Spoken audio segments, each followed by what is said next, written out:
Good evening guys. My name is Yogesh Sharma और आप मेरे यूट्यूब चैनल साइंस कैफे पर देख रहे हैं मनोविज्ञान की क्लासेज।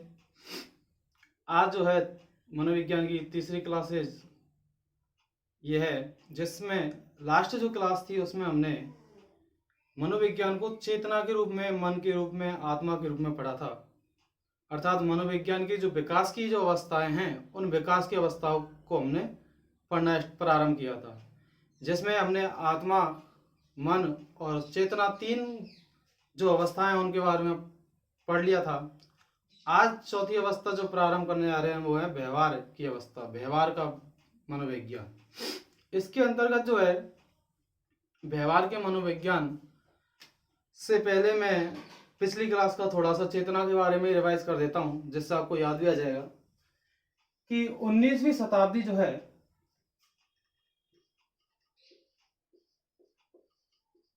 19वीं शताब्दी तक मनोविज्ञान जो है इसको चेतना की अवस्था के अंतर्गत रखा गया। क्या? चेतना की अवस्था। मनोविज्ञान को जो है चेतना की अवस्था के अंतर्गत रखा गया। चेतना मतलब कॉन्शियसनेस, जागृत अवस्था। किसी भी मनुष्य की मस्तिष्क से जागृत अवस्था क्या है? चेतना। और ये परिभाषा किसके द्वारा दी गई है? विलियम जेम्स के द्वारा। किसके द्वारा? विलियम जेम्स के द्वारा। इसी अवस्था में मनोविज्ञान जो है मनोदर्शन से अलग हुआ था। किसके अंतर्गत? चेतना की अवस्था में ही मनोविज्ञान जो है वो मनोदर्शन से अलग हुआ। और ये कार्य भी किसने किया? विलियम जेम्स ने किया। आधुनिक मनोविज्ञान की यदि जनक की बात कही जाएगी तो वो विलियम जेम्स ही है। कौन? William James. फिर विलियम वुंट आए, जिन्होंने मनोविज्ञान की प्रयोगशाला खोली लिप्जिंग शहर में, लिप्जिंग यूनिवर्सिटी में। देन उसके बाद जो है जॉन डीवी आए। जॉन डीवी ने भी जो है शैक्षिक मनोवैज्ञानिक के रूप में, जिनको ख्याति प्राप्त है, शैक्षिक मनोवैज्ञानिक कहा जाता है।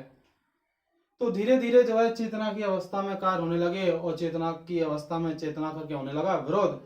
और यदि विरोध की बात की जाए तो सबसे बड़े जो विरोधी थे वो थे कौन? सिगमंड फ्राइड, जिन्होंने चेतना की तीन अवस्थाएं दी। और ये जो तीन अवस्थाएं हैं वो चेतन, अचेतन और अर्धचेतन के रूप में पढ़ने को मिलती हैं, जो कि हम आगे पढ़ेंगे धीरे धीरे।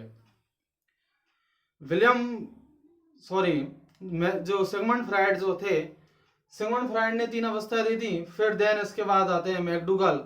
मैकडूगल ने चेतना शब्द की निंदा की। किसमें? अपनी पुस्तक एन आउटलाइन ऑफ साइकोलॉजी में इन्होंने चेतना शब्द की निंदा की थी। इसके बाद जो है चेतना का मत जो है वो धीरे धीरे क्या हो गया? अमान्य हो गया। और इसी के अंतर्गत जो है सन 1890 से लेकर और 1905 तक का जो काल है वो मनोविज्ञान का बंजर काल कहा जाता है। क्या कहा जाता है? बंजर काल कहा जाता है। और यहाँ पर जो है चेतना का जो मत है वो बिल्कुल तरह से फेल हो गया, अर्थात अमान्य हो गया। अगली अवस्था पढ़ते हैं जो है हमारी व्यवहार से संबंधित, व्यवहार की अवस्था जिसको बोल सकते हैं आप।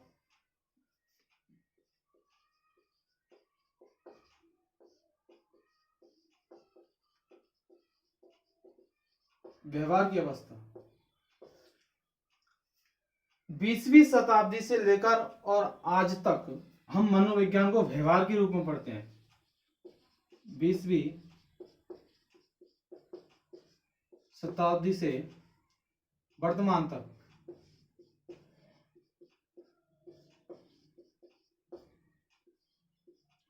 20वीं शताब्दी से लेकर वर्तमान तक जो है मनोविज्ञान व्यवहार के विज्ञान के रूप में चल रहा है।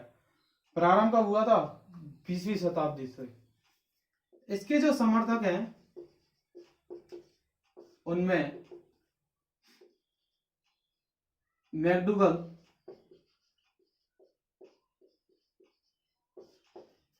पिल्सवरी,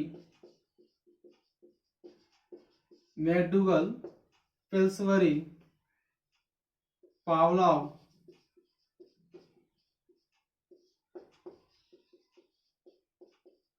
स्किनर, थॉर्नडाइक, ये सभी व्यवहारवादी विचारक हैं। क्या? इन्होंने अपने जो प्रयोग किए उनमें सब में कहीं ना कहीं व्यवहार को रिलेट किया गया है। स्किनर जो है ये मौलिक व्यवहारवादी है। कौन है? मौलिक व्यवहारवादी। इनके बारे में आगे पढ़ने को मिलेगा हमको काफी सारा कुछ। तो व्यवहार की जो अवस्था है वो 20वीं शताब्दी से प्रारंभ हुई, अर्थात मनोविज्ञान को जो है व्यवहार का विज्ञान मान लिया गया है। कब? 20वीं शताब्दी में। समर्थक मैकडूगल, पिल्सबरी, पावलोव, स्किनर और थॉर्नडाइक ये जो है व्यवहारवादी हैं। कौन है? व्यवहारवादी। अब हुआ क्या था कि मनोविज्ञान जो है, इस मनोविज्ञान में सबसे पहले व्यवहार की यदि परिभाषा की बात की जाए तो व्यवहार शब्द की यदि बात की जाए तो 1908 में, क्या 1908 में मैकडूगल 1908 में मैकडूगल ने ही अपनी पुस्तक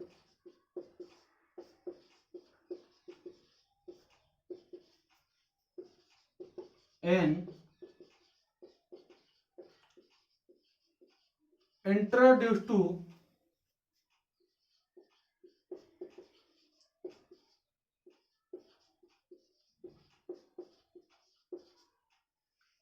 उन्नीस सौ आठ में मैकडूगल ने अपनी पुस्तक an introduce to social psychology में जो है व्यवहार शब्द का जिक्र किया।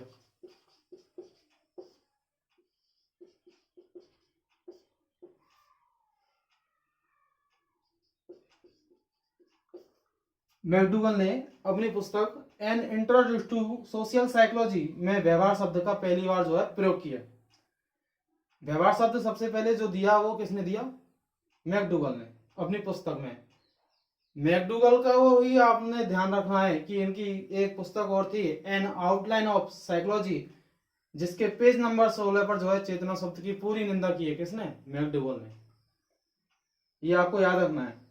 मैकडूगल ने अपनी पुस्तक an introduce to social psychology में जो है व्यवहार शब्द दिया, लेकिन व्यवहार शब्द की जो है ये परिभाषा नहीं दे पाए। कौन? मैकडूगल।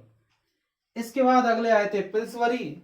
पिल्सबरी ने भी व्यवहार की परिभाषा के लिए प्रयास तो किया था, लेकिन पूर्ण रूप से परिभाषा ये भी नहीं दे पाए थे। देन इसके बाद आते हैं सन 1913 के समथिंग की बात है। 1913 में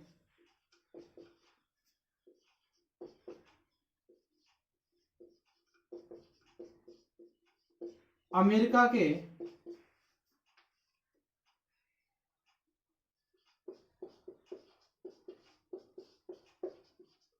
हॉपकिंस विश्वविद्यालय में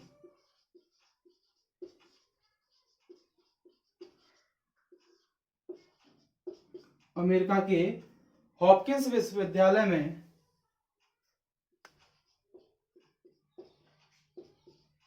मनोविज्ञान की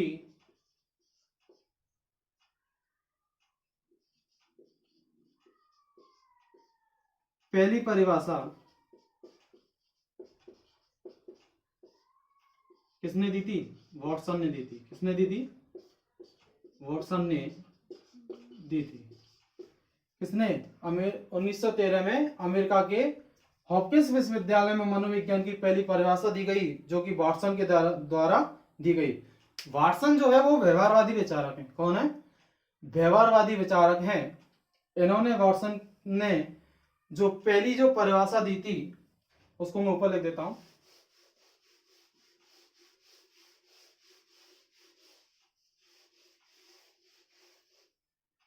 वॉटसन ने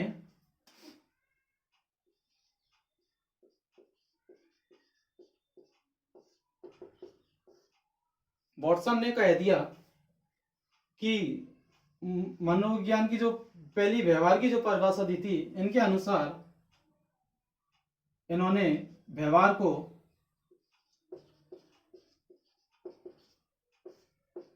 उद्दीपक के प्रति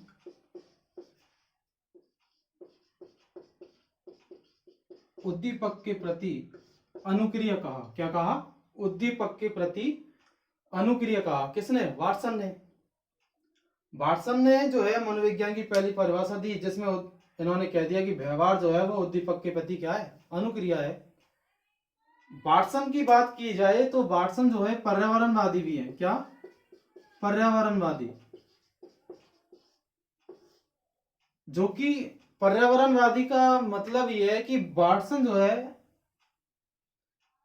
वंश की महत्वपूर्ण वंश, किसी भी बालक का जो विकास है उस बालक के विकास में वंश की इंपॉर्टेंस, वंश को इंपॉर्टेंस ना मानकर ये वातावरण को इंपॉर्टेंस देते हैं।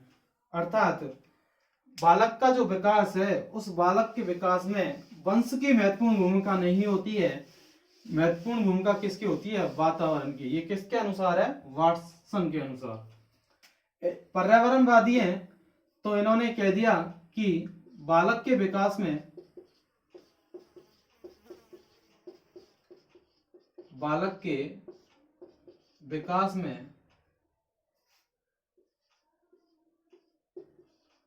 वंश की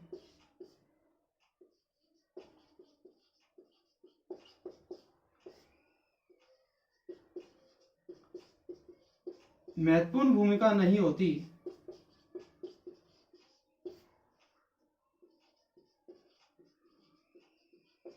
वातावरण की होती है।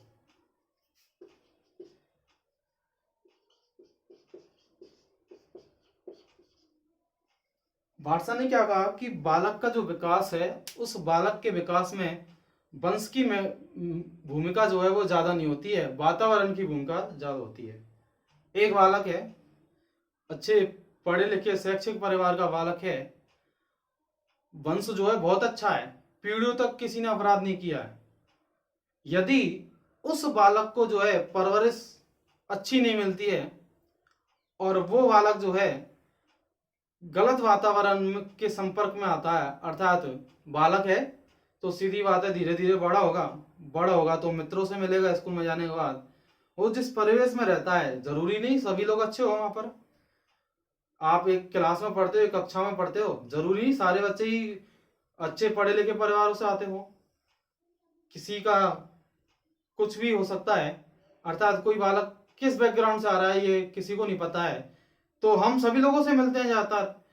तो वो जो बालक है जैसे ही धीरे धीरे बड़ा होगा तो समाज में निकलेगा और उसके आसपास का गांव का या शहर का जो वातावरण है वहां के बच्चों के साथ में घुलने मिलने लगेगा।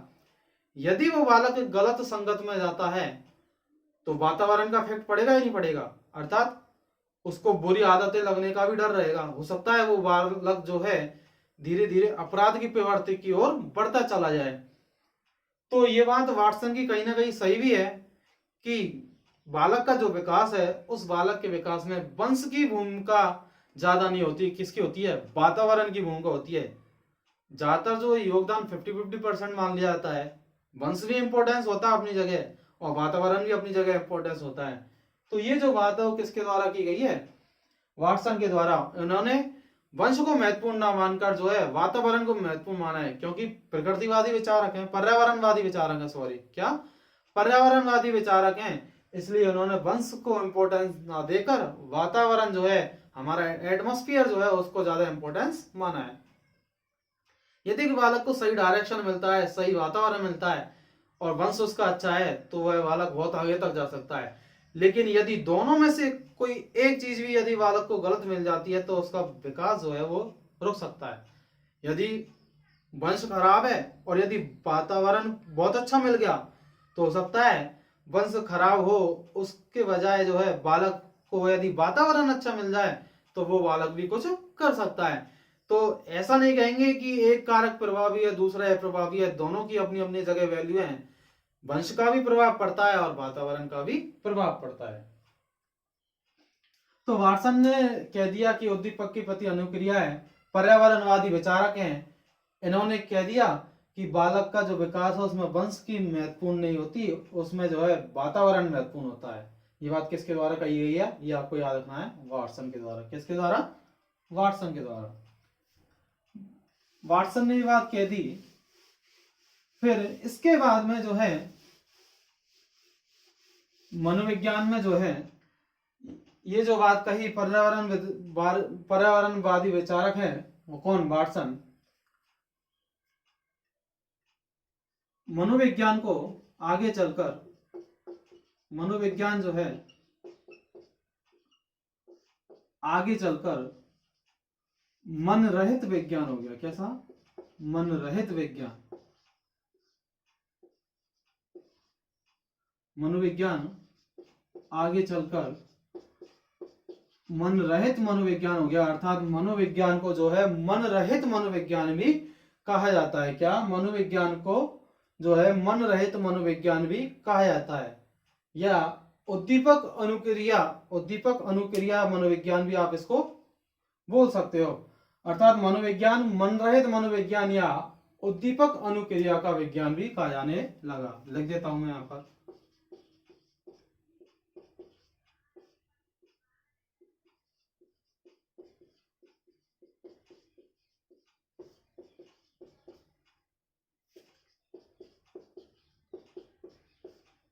धीरे धीरे जो है मनोविज्ञान बढ़ता गया और आगे जो है इसी में स्किनर आए, जो कि मौलिक व्यवहारवादी हैं। कैसे? स्किनर को मौलिक व्यवहारवादी विचारक कहा जाता है। क्या? मौलिक व्यवहारवादी विचारक कहा जाता है, जिसने व्यवहार को जो है दो भागों में बांट दिया। इनके अनुसार व्यवहार जो है वो दो प्रकार का होता है, ऐच्छिक और अनैच्छिक। इनके बारे में जो है हम विस्तृत पढ़ेंगे। व्यवहार जो है कितने प्रकार का हो गया? दो प्रकार का, ऐच्छिक और अनैच्छिक। किसके अनुसार? स्किनर के अनुसार जो है व्यवहार वो है क्या है? दो प्रकार का, ऐच्छिक और अनैच्छिक व्यवहार। धीरे धीरे जो है सन 1920 के आते आते, 20 के बाद ही मान लो आप, धीरे धीरे सन 1920 के बाद मनोविज्ञान जो है उसमें विज्ञान शब्द को जो है, मनोविज्ञान जो है विज्ञान का एक हिस्सा बन गया। अर्थात 1920 के बाद जो है मनोविज्ञान जो है व्यवहार का वैज्ञानिक विज्ञान बन गया। 1920 के बाद मनोविज्ञान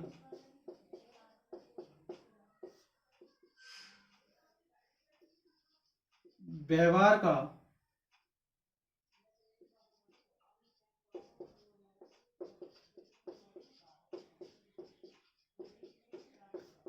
मनोविज्ञान व्यवहार का विज्ञान बन गया।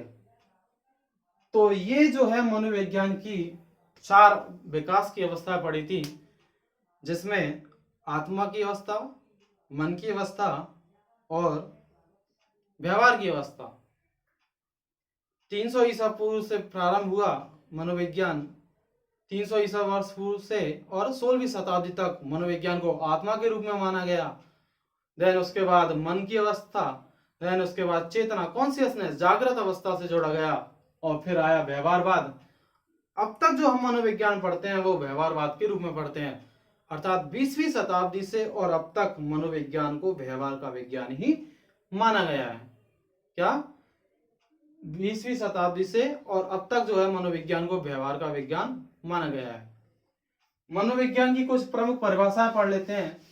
3-4 मनोवैज्ञानिकों ने दिए हैं अलग अलग परिभाषा। एग्जाम में कई बार सीधी परिभाषा देकर पूछ लिया जाता है किस मनोविज्ञान की है, तो इसलिए मनोविज्ञान की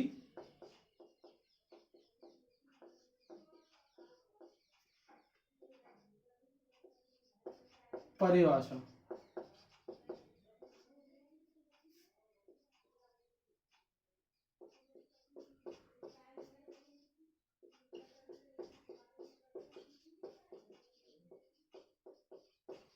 क्रो एंड क्रो के अनुसार, क्रो एंड क्रो, इन्होंने मनोविज्ञान के बारे में कहा कि 20वीं शताब्दी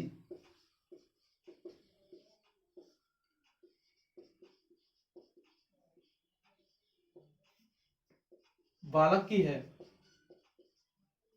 और इन्होंने क्या कहा, 20वीं शताब्दी जो है बालक की शताब्दी है। इन्होंने मनोविज्ञान के बारे में कहा कि शैशवावस्था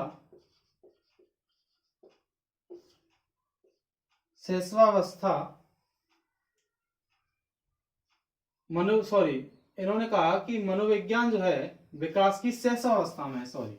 इन्होंने कहा मनोविज्ञान विकास की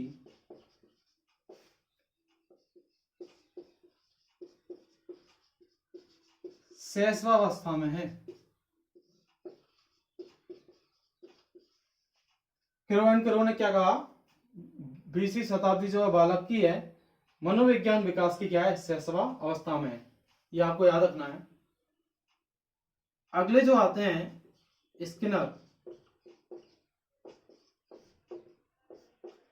स्किनर ने कहा मनोविज्ञान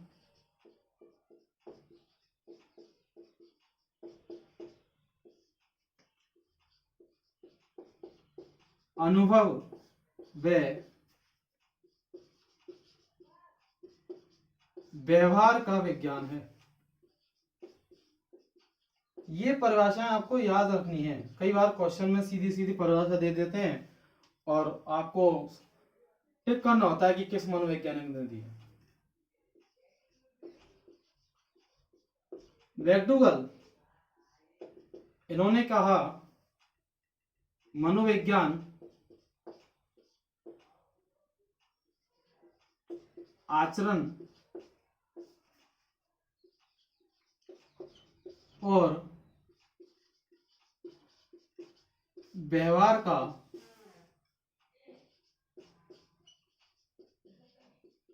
विधायक विज्ञान है। मनोविज्ञान आचरण और व्यवहार का विधायक विज्ञान है। विधायक शब्द तो कहीं मिल जाए मैकडूगल से रिलेट करेगा, ध्यान रखना। कई बार पूछ लेता है मनोविज्ञान में जो है विधायक शब्द का प्रयोग किसने किया, तो वो कौन कहलाएंगे, मैकडूगल। ये कुछ प्रमुख परिभाषाएं हैं जो कि एग्जाम में सीधे सीधे पूछी जाती हैं। वाटसन की परिभाषा जो है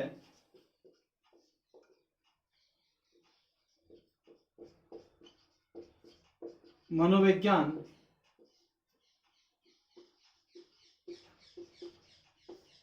व्यवहार का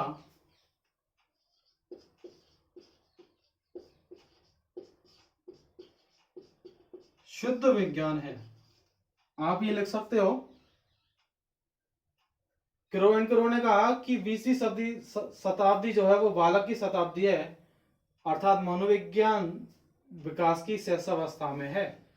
ये कथन क्रो का है। स्किनर ने कहा मनोविज्ञान अनुभव व व्यवहार का विज्ञान है, जबकि मैकडूगल ने कहा कि मनोविज्ञान जो है वो आचरण और व्यवहार का विधायक विज्ञान है। क्या, आचरण और व्यवहार का विधायक विज्ञान है। और वाटसन का जो कथन है वो है मनोविज्ञान व्यवहार का शुद्ध विज्ञान है।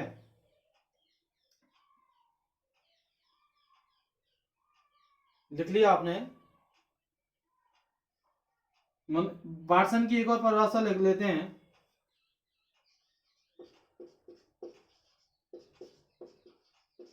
मनोविज्ञान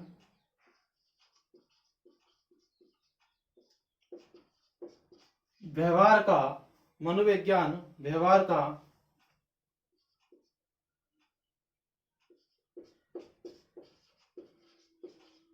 निश्चित एवं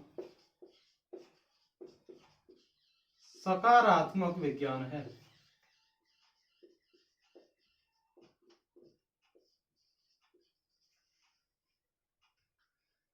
ये दोनों कथन जो है वो वाटसन के हैं। किसके, वाटसन के। तो ये जो परिभाषाएं, कुछ प्रमुख परिभाषाएं हैं मनोविज्ञान के अनुसार, अलग अलग मनोवैज्ञानिकों ने अलग अलग परिभाषाएं दी हैं। तो क्रो की आपको याद रखनी है, मनोविज्ञान विकास की शैशवावस्था में, ये बात क्रो ने कही। स्किनर ने मनोविज्ञान को अनुभव व व्यवहार का विज्ञान कहा।